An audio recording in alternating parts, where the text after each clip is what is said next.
In Germany, this would be a nightmare because of the tradition and convention of introducing important speakers by all of their degrees. So it would be, welcome, Herr Professor, Doctor, till you get to 38. Among his most impressive honors, at least impressive to me, that I could find was a newly described species of bee that has been named after him. His talk, Surviving the 21st Century, will be for about 35-40 minutes or so, and then we will take questions from here and also from the other lecture theatres, which will somehow arrive on my iPad. Again, to remind you, hashtag Chomsky if you wish to tweet. It's an incredible pleasure to have you here, and please join with me in giving Noam Chomsky a better welcome than he's ever had before.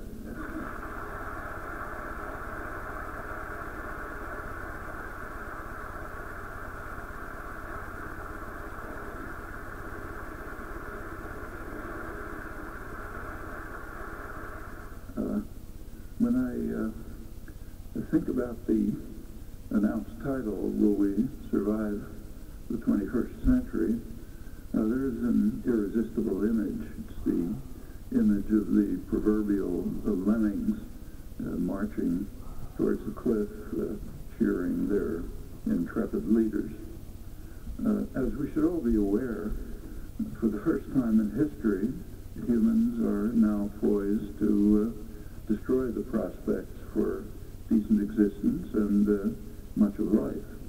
The rate of species destruction right now is about at the level of 65 million years ago, when a huge asteroid hit the Earth, ended the age of the dinosaurs, opened the way for the proliferation of mammals. The difference is that today we're the asteroid, and the way may well be open to beetles and bacteria when we've concluded our work. Geologists break the history of the planet into eras of relative stability.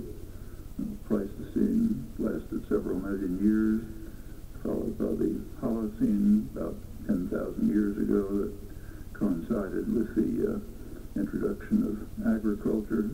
And now geologists are adding a new era, a new epoch, the Anthropocene, beginning with the Industrial Revolution roughly 200 years ago.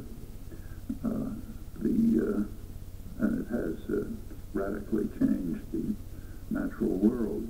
In the light of the pace of change, one hates to think about when the next epoch will begin and what it will be.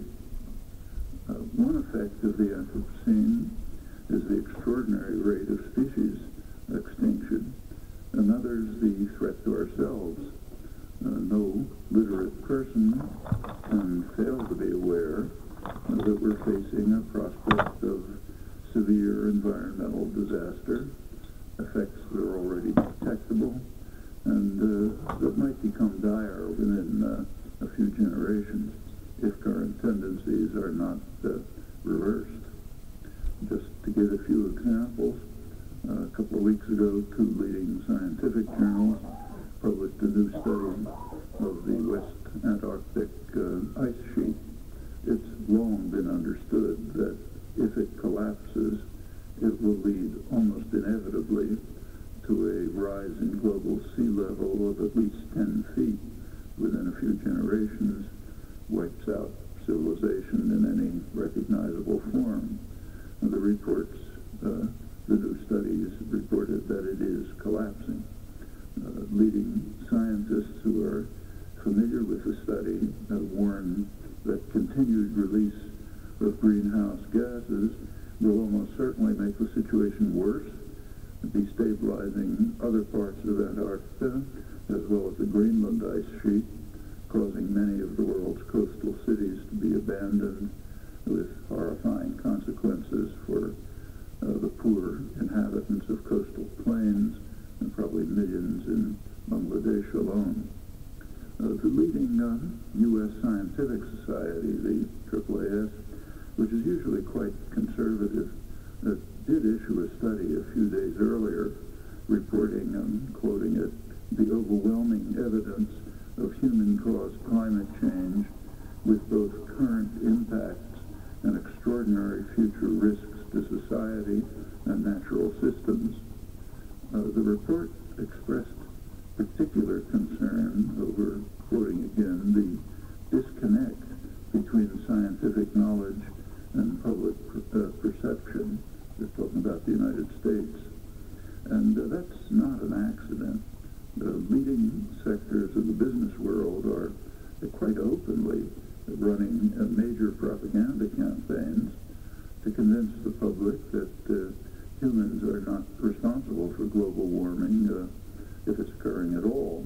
Some of the leading business journals like the Wall Street Journal and Forbes responded to the latest IPCC report with articles saying that the real problem is global cooling. And there's some effect. There are recent studies that show, the polling studies that show that concern about global warming in the United States is well below the global norm. And it's stratified. Among Republicans, it's far below the global norm. Among Democrats, slightly below. And that's not untypical of the contemporary Republican Party, which is no longer a conventional parliamentary party. There's a more accurate description that was given by one of the very few remaining genuine conservatives, the respected political analyst of the right-wing American Enterprise Institute, Norman Ornstein. He describes the former Republican Party as a radical insurgency, from Princeton University to leading political scientists, Martin Gillen, Benjamin Page, who studied hundreds of policy decisions and conclude with very careful analysis, I'll quote, economic elites and organized groups representing business interests have substantial independent impacts on U.S. government policy, while average citizens and net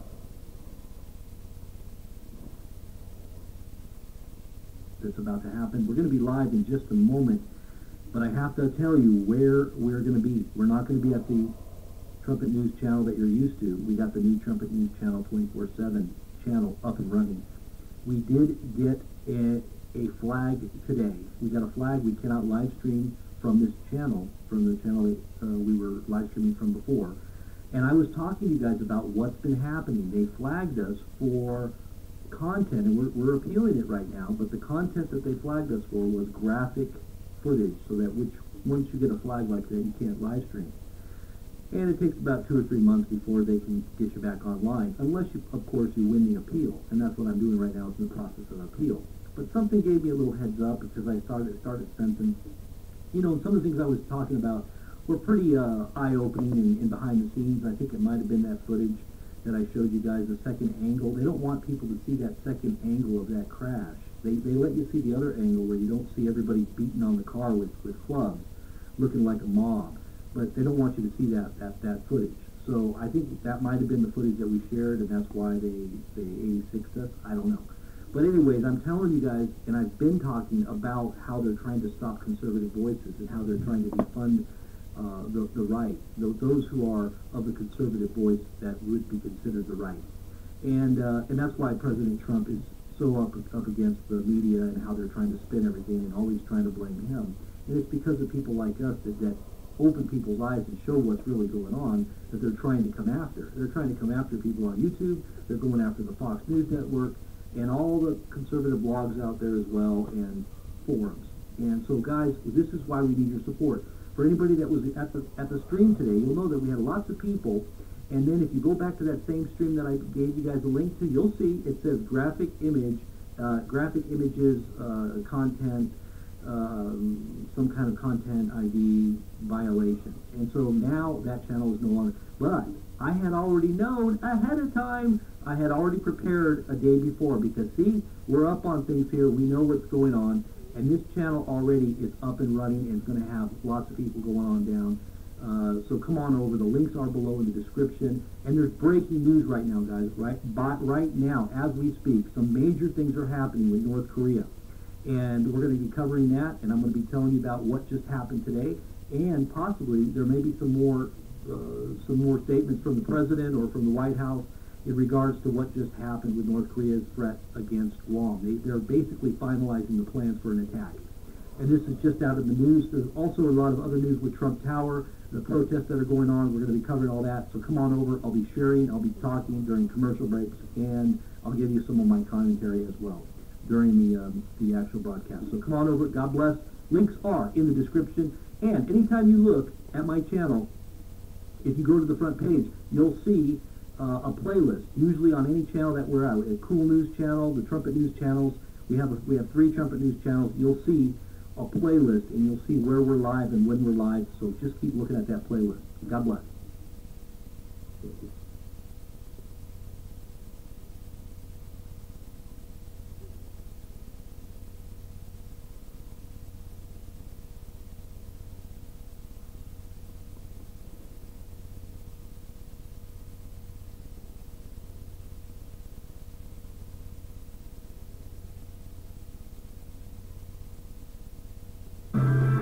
Actions speak louder than words. That's the subject of tonight's Waters Words. North Korea using nuclear blackmail to threaten America. How did we get here? President Bush and President Obama failed to prevent North Korea from achieving its nuclear ambitions. And Bill Clinton, in 1994, gave the North Koreans $4 billion oil and helped them build 2 light-water nuclear reactors. Here's what he said at the time. This is a good deal for the United States. North Korea will freeze and then dismantle its nuclear program. The entire world will be safer as we slow the spread of nuclear weapons. Obviously, past presidents have failed us. North Korea recently test-fired a missile that we believe can hit the continental United States, and recent intelligence shows that they have miniaturized a warhead that can be placed in an intercontinental ballistic missile. The regime still has not yet shown the ability to accurately aim the missile and have it achieve re-entry into the atmosphere from space. But we believe they are very close. Enter Donald Trump. North Korea best not make any more threats to the United States. They will be met with fire, fury, and frankly power, the likes of which this world has never seen before. Well, all hell broke loose in the mainstream media after that statement. President Trump sounds more like a North Korean leader, unfortunately, than an American leader. This is the first time that the dangerous apocalyptic statements of the North Korean regime have been met by dangerous apocalyptic statements by the President of the United States. We have never heard this kind of bluster from an American president to another world leader. In all talk and no action, Democrats who've done nothing while North Korea has nuked up over the decades called the President of the United States the warmonger. Betty McCollum tweeting, North Korea is a global threat that requires American diplomacy. Donald Trump's threat of fire and fury is dangerous and risks war. Rep. Kathleen Rice added, this sounds more like a statement from the supreme leader of North Korea than from the President of the United States. And Rep. Ted Lieu said, reckless for the President to make provocative statements about North Korea and back us into a corner. We need de-escalation, not a miscalculation. But it wasn't just Democrats. Senator John McCain had this to say. I'm very concerned about the level of rhetoric that President Trump employed. With all due respect, Senator, we have to be careful. Were you careful when you said this? An old Beach Boy song, Bomberan. Anyway, Now, Senator, I know you were joking, but really?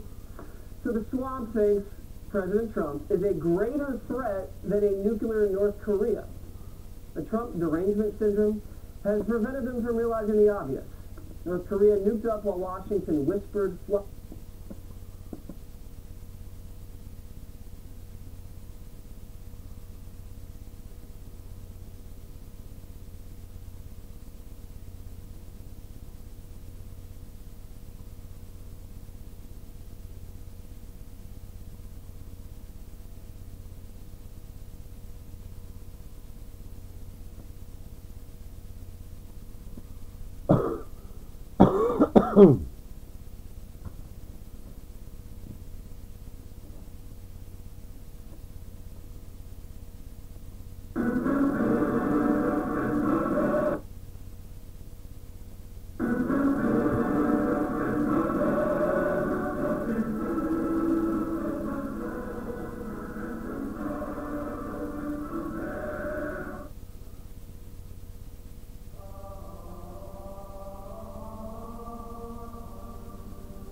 Hongkong tavaratalo tarjoaa 2 pitkään kukkivaa jättikrysanteemia yhteishintaan 12,99. 4 Hemmet aurinkokennovalaisinta ruostumattomasta teräksestä 4,99 sekä Hitachi akkuporakone 2 akulla 129 €.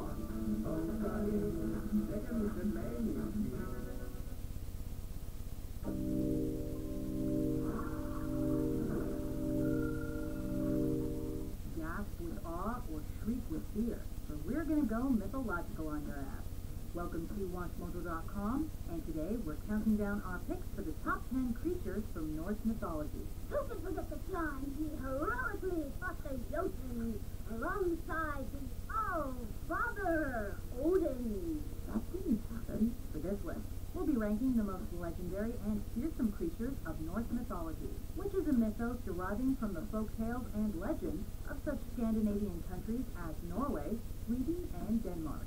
One day, the god Thor sent a vessel with fish in its here for the serpent, using a boar's head for bait.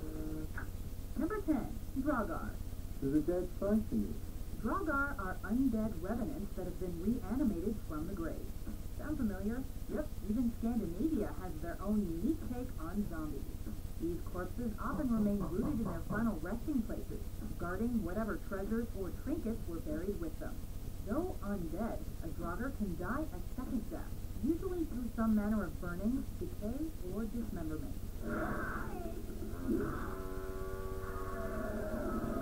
Draugr also have a certain strength of will, since their reanimation is often the result of a desire for vengeance upon those who wronged them in life. In other words, watch out.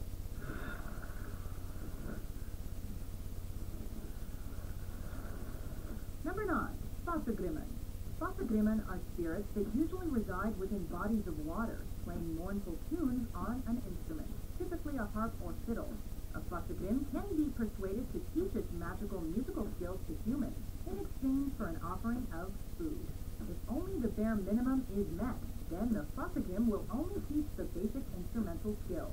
However, should the food offering meet the spirit's standards, then the lesson will include drawing their student's hands upon the strings of the fiddle or harp until bleeding occurs, infusing that person with the Fossagrim's innate mystical talent.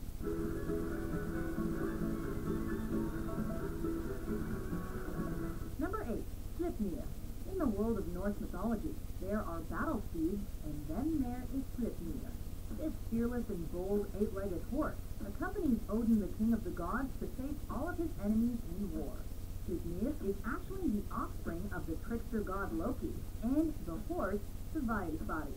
While in the guise of a heated mare, Loki was impregnated with Sleipnir, eventually giving birth to the magical steed.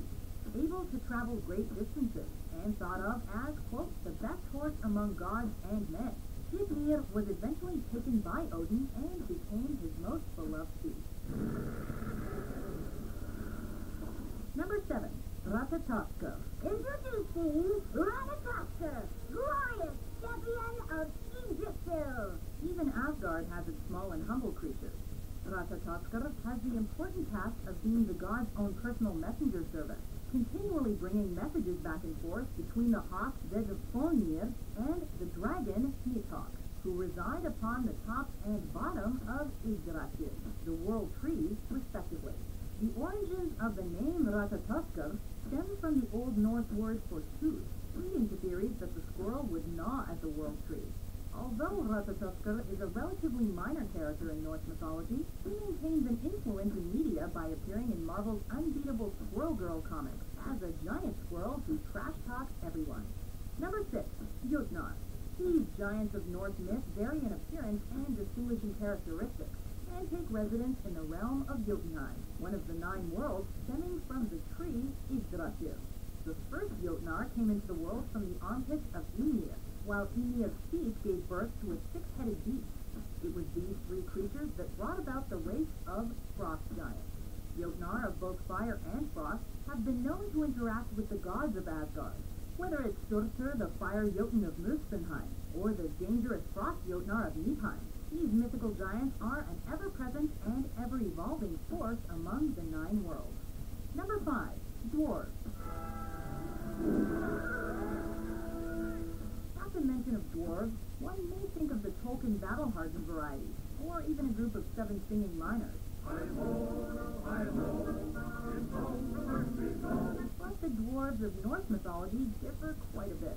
They originate from Germanic mythology, typically depicted as gatekeepers or metalsmiths. 4 specific dwarves, Norori, Tuori, Austri, and Vestri, whose names are Old Norse for the 4 cardinal directions, are assigned with holding up the 4 corners of the sky. The physical origins of dwarves are a bit more gruesome, however, as they're often described as springing forth from the skin of Ymir, father of Jotnar, as a maggot or parasite-esque growth. That paints quite the picture. Number 4, trolls. Trolls are a cornerstone of Norse mythology and folklore, though they bear little resemblance to those fuzzy-haired little dolls we all know and love. The trolls like to live everywhere. Myths tend to hide away from humankind as well as the light. The daylight actually possesses a lethal touch to the Norwegian troll, as its rays turn them instantly to stone. The Norse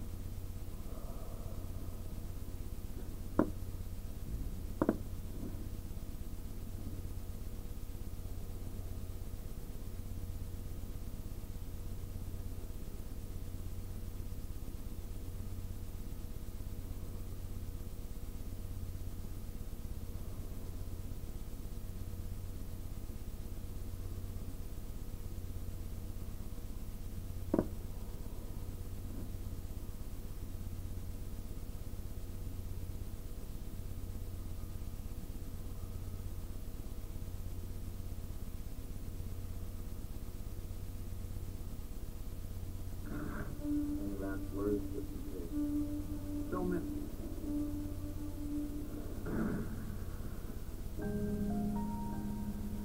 You got 3 days of life when you're born. What your mama tells you, what the streets speak. What the future holds. There's no one knows. That's the one you got control of. Franklin Fink, King of all the whiteboard. I'm here, boss. I don't say go to kids. What do you say? The kilos. The people with money. 50 kilos of the cocaine in the hospital. I'm a soldier, not a drug dealer. What are we talking about? How badly does the director want this war funded? One 5 kilos could not have funded $2 million. You're out for money. You're trying to do things the right way. Know what I'm wrong? It makes people like us. That ain't what the trouble is coming from. You know what? I'm rewriting the book. You do not have my money. Where is it? Where's my money?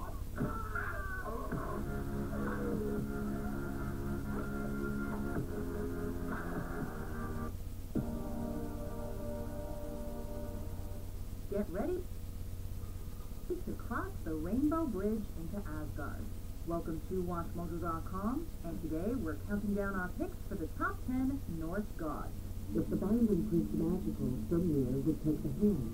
Here, agreed.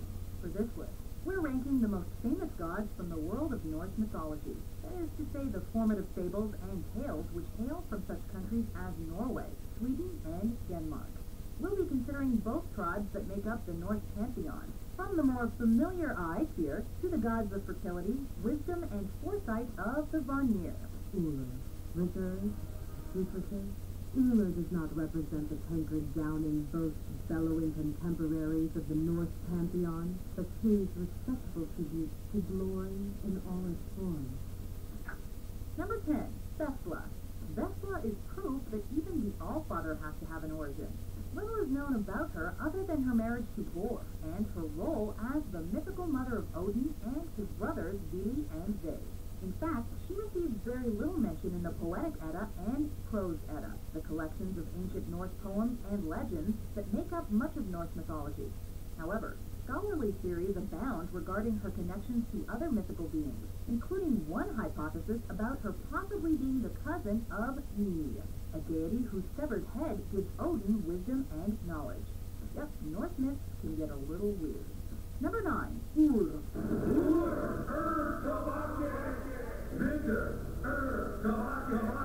What do you do when your stepdad is Thor, god of thunder? If you're Ur, you become the patron saint of skiers. Yep, you heard that right. Ur is the product of Sif, eventual wife of Thor, and an unnamed father, and seems to have at one time been pretty important based on poetic and archaeological evidence, though not much survives. Other gods might use the opportunity to abuse the power, but Ur's rule is merely an extension thereof, so much so that only the innermost circle even knows that Odin is gone. Even today, he's often prayed to for the safety of skiers. Skiing, hunting, archery, and shields may not be as glamorous as Thor's thunder and lightning theatrics, but it was apparently enough for the god to appear in the New Zealand fantasy series The Almighty Johnson, about a group of reincarnated Norse gods.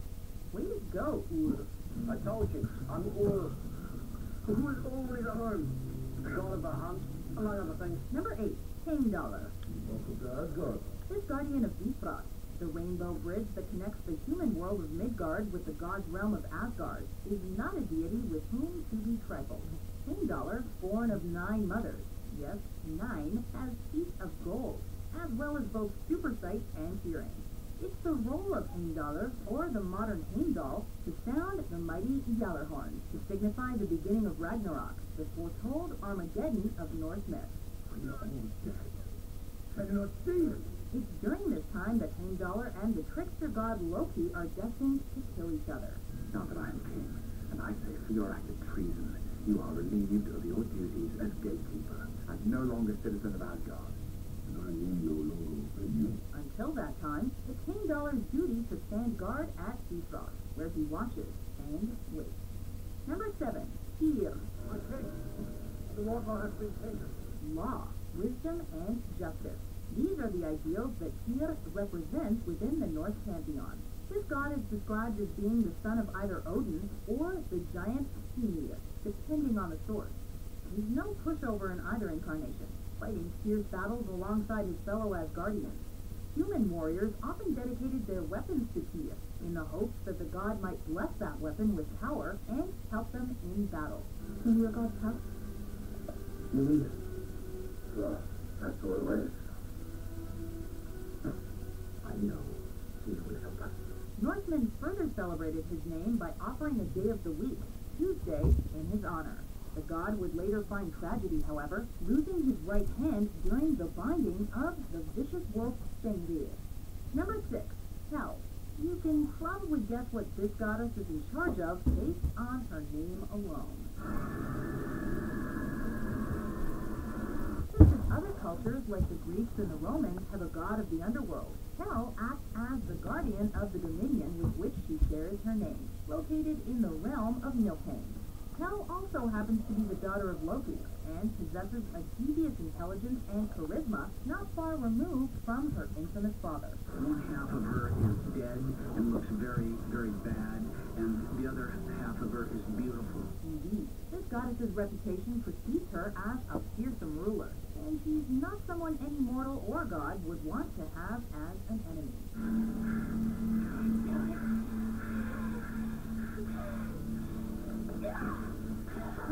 Number 5, Baldur.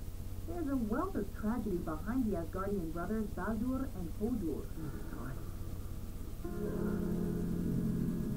It's the death of the kind and benevolent Baldur that serves as one of the events that kickstarts Ragnarok, thanks to a devastating bit of treachery at the hands of Loki. You see, Baldur was almost invulnerable after his mother, Frigg, made everything in the world promise to do him no harm. Unfortunately, she didn't make Mistletoe take this same oath, and Loki discovered Baldur's one weakness. He then crafted a spear, or arrow in some sources, and tricked the blind Hodur to send a fatal blow into Baldur's heart. Loki's mischief proved very real and very fatal for the Asgardians, causing them to suffer the rare loss of one of their own. Number 4, Freyja. Fierceness, thy name is Freyja. This formidable Norse goddess has been associated with many things, including love, sex, fertility, and war.